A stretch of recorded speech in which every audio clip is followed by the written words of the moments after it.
मैं अमित कुमार वशिष्ठ, जिला coordinator PFI leader. PFI का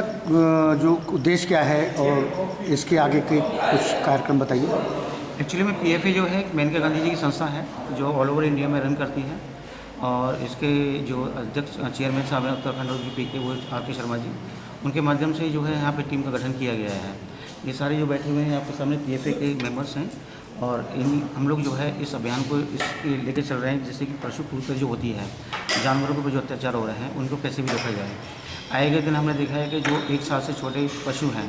कटीघरों में जाते हैं और वहाँ उनको कटते हैं, बीमार पशु हैं उनको भी ले आके वहाँ काटा जाता है, जिससे काफ़ी बीमारियाँ वगैरह फैलती हैं। जानवर हैं जो कि ख़त्म हो जाते हैं, और ख़त्म होने के बाद में गांव वाले जो क्या करते हैं उनको जो है एक खुले में फेंक देते हैं, जिससे कि वायु प्रदूषण भी होता है, कई तरह की बीमारियाँ फैलती हैं। प्लस जो है एक जो गवर्नमेंट का जो जियो है, जो गवर्नमेंट ने जियो पास किया हुआ है कि आप जो है एक चार ट्रक में जो है आप केवल 3 या 4 पशु ले जा सकते हैं। उसमें जो है ये ओवरलोडिंग करते हैं,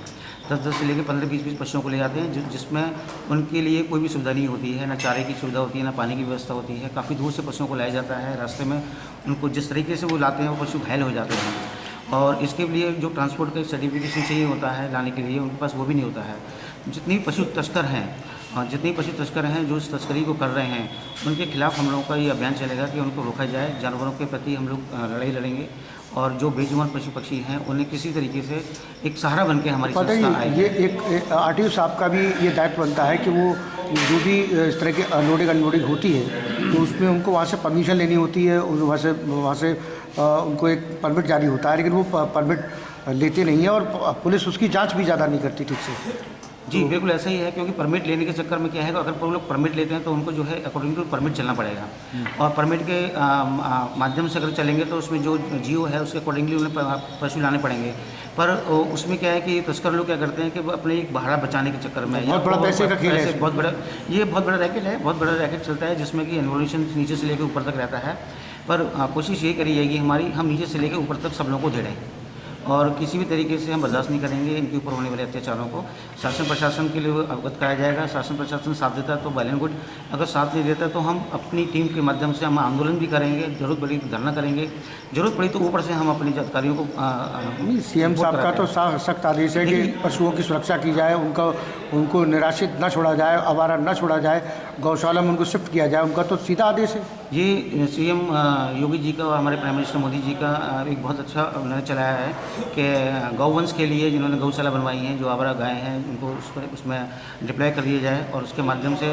उन गायों को कोई परेशानी ना हो। फिर भी बहुत सारे आवारा पशु हैं जो सड़कों पे घूमते हैं, आए दिन आपने देखा होगा इन पशुओं के कारण एक्सीडेंट भी होते हैं। कोई उसको हम लोग किसी एनजीओ के माध्यम से, अपनी एनजीओ के माध्यम से उन जानवरों को सड़क पर से उठाकर एक सुरक्षित जगह पर पहुंचाने की कोशिश करेंगे या पहुंचाएंगे हम, जिससे कि सड़क पर आवारा जानवर न घूमें, और उसके माध्यम से उनको किसी भी व्यक्ति को उनके माध्यम से कोई परेशानी ना हो। किस तरह की पत्रकार वार्ता का आयोजन किया गया है? देखिए, पीएफआई सामाजिक संस्था है जिसकी अध्यक्ष हमारे मेनका गांधी जी हैं, और ये संस्था हमारी बेजुबान पशु और पक्षी हैं उनकी रक्षा हेतु ये संस्था आज अपने हरिगढ़ में आई है,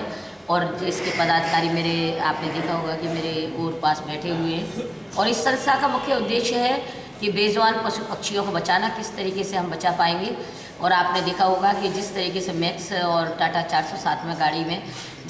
मतलब लिमिट से ज़्यादा 50% 10% उनको बढ़ोतरी करके उसमें डाल लेते हैं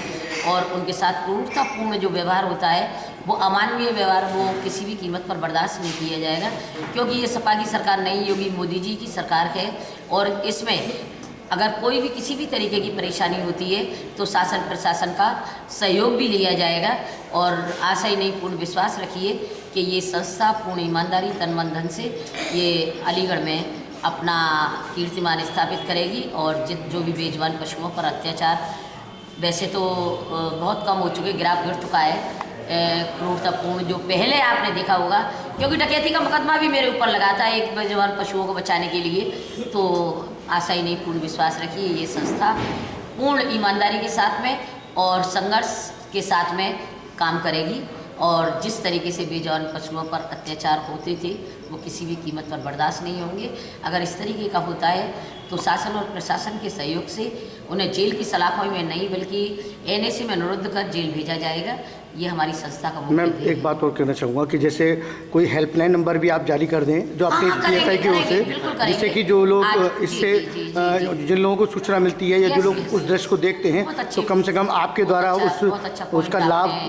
उनको ले सकें। तो इस तरह का कोई हेल्पलाइन नंबर आप अपने द्वारा, जिससे जैसे ही सूचना मिलेगी यथास्थल पर हमारे पदाधिकारी पहुंचेंगे और अपना काम। एक और ख़ास बात मैम कि आपने देखा होगा कि जब भी इस तरह की घटनाएं होती हैं कहीं ना कहीं